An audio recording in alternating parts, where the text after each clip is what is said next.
Sistem pembangunan tanah bersepakat adalah merupakan satu kaedah pembangunan tanah di mana sekumpulan lot tanah disusun semula melalui persetujuan pemilik-pemilik tanah mengikut pelan susun atur terancang dengan penyediaan kemudahan infrastruktur dan masyarakat yang mencukupi. Sebagai balasan kepada sebahagian tanah yang disumbangkan, pemilik tanah akan menerima pulangan dalam bentuk hartanah. Sebahagian lagi tanah akan dijadikan sebagai tanah keuangan dan dijual di pasaran untuk menampung sebahagian kos pembangunan projek.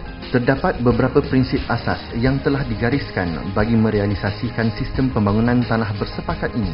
Salah satu daripadanya ialah tanah akan disusun semula dan lot-lot baru akan diagih semula kepada pemilik-pemilik tanah. Walaupun nilai tanah akan meningkat dari tanah asal, semua hak-hak atau sekatan kepentingan sedia ada ke atas tanah tersebut akan dikekalkan. Selain itu, kos pembinaan akan ditanggung bersama oleh semua pemilik tanah, kerajaan dan agensi utiliti. Dengan kata lain, semua pemilik tanah akan terlibat secara langsung dalam perancangan pembangunan kawasan tersebut. Sistem pembangunan tanah bersepakat mampu menangani isu pembangunan tanah yang tidak terancang seperti kawasan sesak dan terpinggir dari arus pembangunan pesat di sekitarnya. Selain itu, ia dapat mengatasi kebekuan tanah disebabkan harta pusaka yang tidak dapat diselesaikan kerana waris telah meninggal dunia atau tidak dapat dikesan. Dengan cara ini, tanah Rizab Melayu yang gagal diurus dapat dibangunkan dengan baik. Sistem pembangunan tanah bersepakat ini telah dijalankan secara meluas dan berjaya dilaksanakan di beberapa buah negara, terutamanya di Jepun.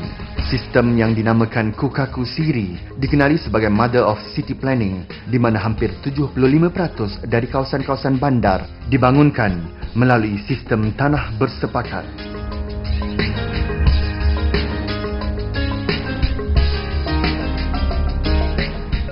Di antara faedah yang diperolehi dari sistem pembangunan tanah bersepakat ini adalah penggunaan tanah dapat dioptimalkan secara ekonomik dan menyelesaikan masalah fizikal yang sedia ada.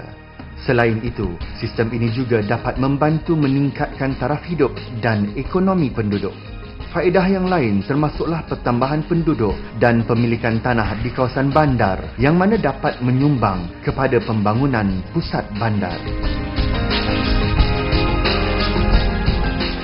Sistem pembangunan tanah bersepakat turut memberi faedah bukan sahaja kepada pemilik tanah, malah kerajaan dan juga pihak pemaju. Antara faedah yang diperolehi oleh pemilik ialah peningkatan tanah pemilik selepas projek berbanding nilai tanah sebelum projek.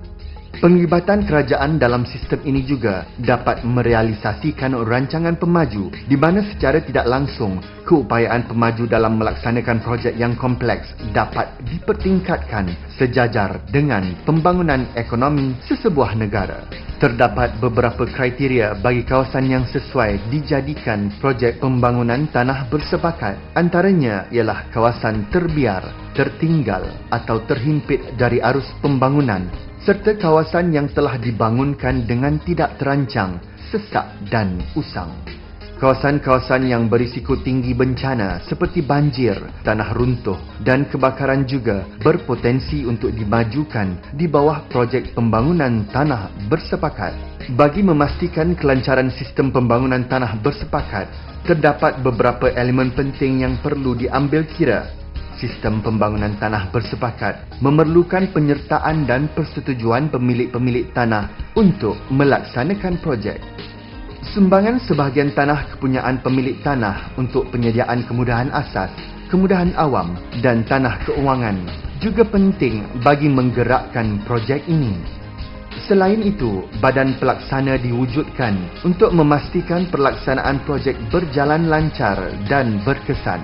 Terdapat beberapa perbezaan yang ketara mengenai kaedah pengambilan balik tanah dengan pembangunan tanah bersepakat seperti yang dapat dilihat di dalam carta ini. Bagi pemilik tanah yang mengikuti sistem pengambilan tanah bersepakat, mereka akan kehilangan hak milik tanah seperti yang termaktub di dalam Seksyen 3-1-A-B-C Akta 486 berbanding mereka yang mengikuti projek pembangunan tanah bersepakat di mana pemilik asal atau waris masih lagi berhak mengekalkan hak milik tanah mereka seperti sedia ada. Menurut Seksyen 3-1-A Akta 486, tanah untuk kemudahan asas dan awam akan diambil balik bagi pembangunan sesuatu projek di bawah sistem pengambilan balik tanah, manakala bagi sistem pembangunan tanah bersepakat pula, tanah yang akan dibangunkan hendaklah disumbangkan oleh pemilik tanah tersebut.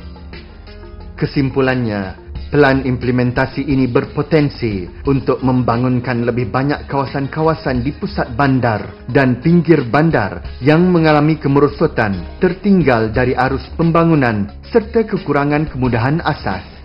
Selain itu, pelaksanaan projek pembangunan tanah bersepakat ini dilihat sangat relevan dengan dasar-dasar negara yang telah digubal, khususnya Rancangan Malaysia ke-9, Rancangan Fiskal Negara dan Dasar Pembangunan Negara, bertujuan untuk meningkatkan tahap dan kemampuan kualiti hidup penduduk melalui pembangunan semula kawasan yang mengalami kemerosotan fizikal atau tidak terancang di dalam bandar.